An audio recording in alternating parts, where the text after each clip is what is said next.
Yes guys, welcome back to another video. Today we're going to look at man marking versus zonal marking when defending corners. So, we'll start off with zonal marking. If we're in here, normally when you're doing zonal marking you have a player on each post, one player that's in charge of the ball if it comes in the front post, a player that's in charge of the middle of the goal, and a player that's in charge of the back post.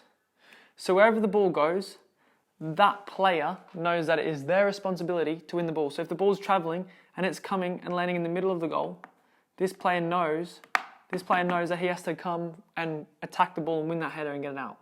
If it's coming to the front post, he knows that it's his responsibility to get the ball. So the good thing about zonal marking is that it covers all areas of the goal, the front, middle and the back. However, one of the harder things about zonal marking is tracking the runs, okay? So with zonal marking, you more focus on just winning the ball. But if you're the defender, it's hard to track the ball as it's coming in and all the runners that are coming in at the same time.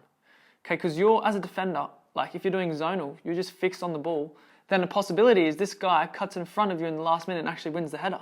Or if the ball comes off you and it bounces down second balls, there could be unmarked runners in the box to kick it in. So when you're marking zonally, it is hard to both track the ball and the runner, okay, which means they might get a free header in the box. So for example, if the balls come in to the middle and you try to get the ball but you don't get there in time and these runners get it instead, then they're going to get a free header. Another thing about zonal marking, it's actually harder to win the challenge itself. If the ball comes to you and you're already there, it comes straight to you and you're standing still, it's harder to win the ball from a static position than it is to win it from this guy who's sprinting onto the ball to get his head on it. Alright, so now let's look at man marking. Alright, so you can quickly see the first difference is instead of being stood here zonally, you're up tight and marking all the runners that are starting on the edge of the box. This means when marking each player, it's going to be a lot harder for them to win the ball.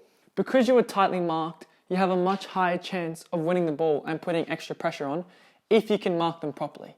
Okay, if you're defending, if you're 1v1 with this guy, okay, you don't want him to come and think you're running front post and you follow him, but then he actually makes his runs a back post, bang, then he has a free header. Okay, we have to avoid that.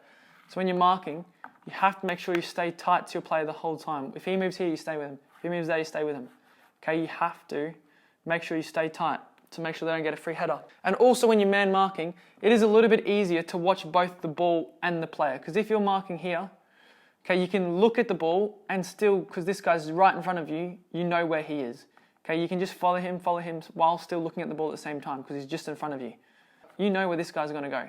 Okay, he might check his run to the front post and then you come to the back post and you've got to get there in time.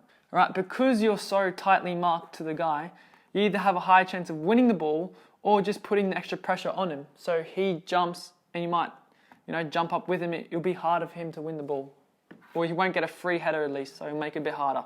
And like we said before, the downside to man marking is there is a possibility that your player that you're marking does get away from you. And if that happens and they get a free header right in front of the goal, that's obviously dangerous and they might score from that. So that's zonal marking versus man marking. I hope you enjoyed the video. See you in the next one.